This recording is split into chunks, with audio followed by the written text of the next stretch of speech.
Hello বন্ধুরা, Shweta village food cooking চ্যানেলে আপনাদের সবাইকে স্বাগত জানাচ্ছি। আশা করছি আপনারা সবাই খুবই ভালো আছেন আর সুস্থও আছেন। তো প্রত্যেক দিনের মতো আজকেও আমি একটা রেসিপি নিয়ে হাজির হয়ে গেছি।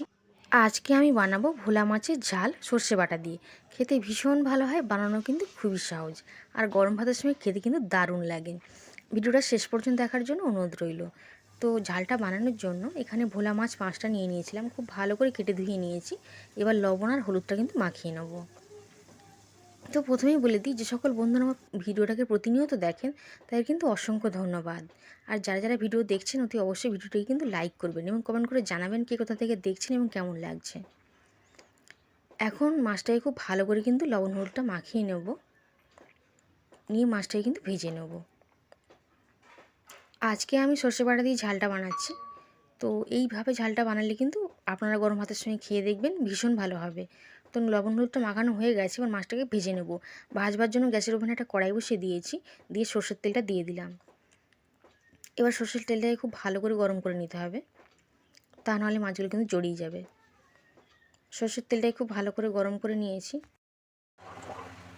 এখন কিন্তু ভোলা মাছগুলোকে এক এক করে দিয়ে দিচ্ছি। তো 5টা মাছ একসঙ্গে ভেজে নেব।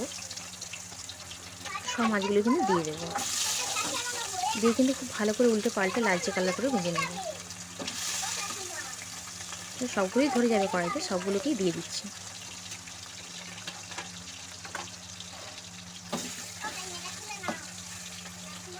তো কিছুক্ষণ পর আমি মাছগুলো একটা সাইড কিন্তু উল্টে দেবো, একটা সাইড কিন্তু হয়ে গেছে।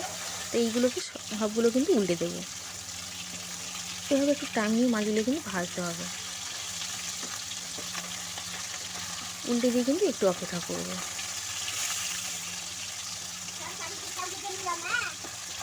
তো তারও কিছুক্ষণ পর আমি দেখাচ্ছি। তো সমস্ত ভোলা মাছগুলোকে খুব সুন্দর করে উল্টে পাল্টে কিন্তু ভেজে নিয়েছি, এবার কিন্তু তুলে নেব। তো খুব সুন্দর করে ভাজাটা কিন্তু হয়ে গেছে, এর থেকে বেশি লাল করার কিন্তু প্রয়োজন নেই। তো এখন তুলে নিচ্ছি মাছগুলোকে আমি, আর ওই তেলের মধ্যেই কেটে রাখা আলুগুলোকে দিয়ে নেব। এখানে আমি দুটো মিডিয়াম সাইজের আলু কেটে নিয়েছি, আমি এখানে এরকম শেপ করে কেটেছি। আপনারা আপনাদের পছন্দ মতো শেপে কিন্তু কাটতে পারেন। তো প্রথমে আলুগুলোকে দিয়ে কিন্তু একটু ভালো করে ভেজে নেব। রান্নাটা কিন্তু খুব ঝটপট হয়ে যায়, কিন্তু গরম ভাতের সঙ্গে খেতে খুব ভালো লাগে। তো দেখুন, আলুগুলো দেখেই বোঝা যাচ্ছে কতটা সুন্দরভাবে ভাজা হয়ে গেছে। এখন আলুগুলোকে তেলটা ঝারিয়ে আমি উঠিয়ে নিচ্ছি। ওই তেলের মধ্যেই দিয়ে দেবো দুটো শুকনো লঙ্কা ছিঁড়ে দিলাম আর দুটো তেজপাতা, কয়েক সেকেন্ডের জন্য একটু ভেজে নিলাম, আর দিয়ে দেবো কেটে রাখা পেঁয়াজের টুকরো। এখানে আমি দুটো মিডিয়াম সাইজের পেঁয়াজকে কুচিয়ে নিয়েছি, সেটা কিন্তু দিয়ে দিচ্ছি।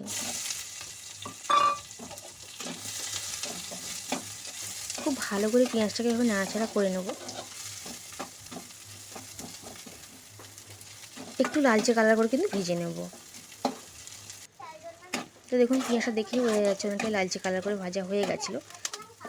এখন আমি কেটে রেখেছি, মানে টুকরো টুকরো করে কেটে রেখেছি টমেটোর টুকরো, সেগুলো কিন্তু দিয়ে দিচ্ছি। খুব বেশি পরিমাণে দেওয়ার দরকার নেই, একটা মোটামুটি সাইজের টমেটো কিন্তু আমি নিয়েছি, ছোটো ছোটো করে কেটে নিয়েছি। তো টমেটোটাকে দিয়ে নিলাম, দিয়ে একটু নাড়াচাড়া করে নেব।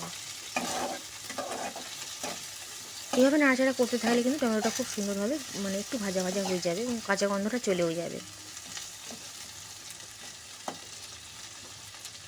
তার কিছুক্ষণ পর আমি দেখাচ্ছি, টমেটোটা বেশ কিছুটা ভাজা ভাজা হয়ে গেছে। একটু খুন্তি দিয়ে ঘেঁটে ঘেঁটে দেবো।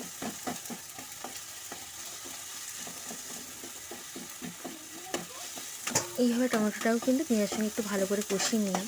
এখন একটু জায়গা ফাঁকা করে নিচ্ছি। আগে থেকে অল্প সামান্য পরিমাণে আদা রসুন বেটে রেখেছিলাম, সেটা কিন্তু দিয়ে দেবো। 2 চামচ পরিমাণে দিলাম। আদা রসুনের কাঁচা গন্ধটা চলে যাওয়া পর্যন্ত একটু ভালো করে কষাতে হবে। এইভাবে যদি রান্নাটা করা যায়, খেতে কিন্তু দারুণ লাগে।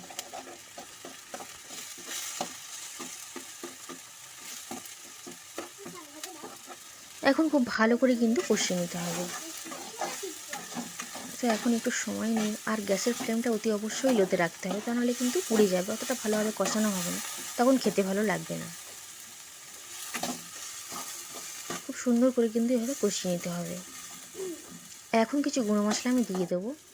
নিয়ে নিচ্ছি পরিমাণ মতন লবণ, হলুদ গুঁড়ো, জিরের গুঁড়ো, ধনিয়া গুঁড়ো এবং লঙ্কার গুঁড়ো। সমস্ত কিছু পরিমাণ মতনই নিয়েছি, যতটা পরিমাণে বানাচ্ছি 1/2 চামচের চেয়ে কম কিন্তু আমি নিয়েছি।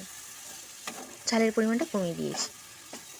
তো অল্প সামান্য জল দিয়ে দিলাম, দিয়ে কিন্তু খুব সুন্দর করে কিন্তু কষিয়ে নেব। একটু একটু জল দিয়ে দিলে খেতে ভালো লাগবে আর মশলাটা পুড়ে যাওয়ার ভয় থাকবে না। এই সময় গ্যাসের ফ্লেমটা কিন্তু লোতেই ছিল। তো দেখুন তেলটা ছাড়তে শুরু করে দিয়েছে, মানে মশলা কষানো পুরোপুরি রেডি হয়ে গেছে। তো একটু ভালো করে কষিয়ে নিয়েছি।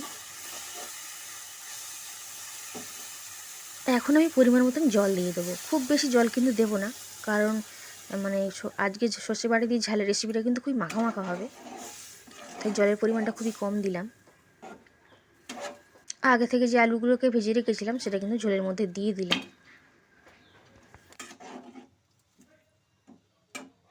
আলুগুলোকে দিয়ে গ্যাসের ফ্লেমটা একটু বাড়িয়ে দিলাম। এখন আমি আগে থেকে সর্ষে বেটে রেখেছিলাম এবং শুকনো লঙ্কাকে পেস্ট করে নিয়েছি একসঙ্গে, সেটা কিন্তু দিয়ে দিচ্ছি ঝোলের মধ্যে। সর্ষেটা ঝোলের মধ্যেই দিতে হবে। সবটুকুকে দিয়ে দিলাম এবং মিক্সিটা ধুয়েও কিন্তু জলটা দিয়ে দিয়েছি। এখন খুন্তিটা দিয়ে খুব ভালো করে নাড়াচাড়া করে মিশিয়ে নিলাম এবং গ্যাসের ফ্লেমটা হাইতে করে দিয়েছি। আর আগে থেকে ভেজে রাখা মাছগুলো কিন্তু দিয়ে দেবো। ঝোলটা ফুটতে শুরু করে দিয়েছে 5 মিনিট পর, তখন কিন্তু মাছগুলোকে দিয়ে দিচ্ছি। মাছগুলোকে দিয়ে কিন্তু ঢাকা দিয়ে দেবো আর গ্যাসের ফ্লেমটা কিন্তু মিডিয়ামে করে দেবো, তা নাহলে ঝোলটা তাড়াতাড়ি মরে যাবে আর কি, এই জন্য জলটা মরে যাবে, তো সেই জন্য। কারণ মাছটা রেসিপিটা কিন্তু একদম গায়ে গায়ে হবে, মাখা মাখা হবে।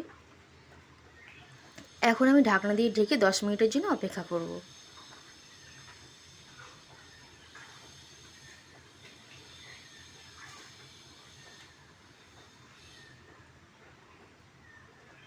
তো 10 মিনিট পর আমি ফিরে চলে এসেছি। তরকারির কালারটা দেখুন কতটা সুন্দর দেখতে লাগছে, কতটা লোভনীয় দেখতে লাগছে। এখন খুন্তিটা দিয়ে নাড়াচাড়া করে নেবো একটু, আর এরকমই কিন্তু মাখা মাখা রেডি হবে, তাহলেই খেতে ভালো লাগবে। আমি এখানে একদম মাখা মাখা করেছি, আপনারা চাইলে ঝোল একটু রাখতেও পারেন। এই সময় লবণটা একটু টেস্ট করে নেব।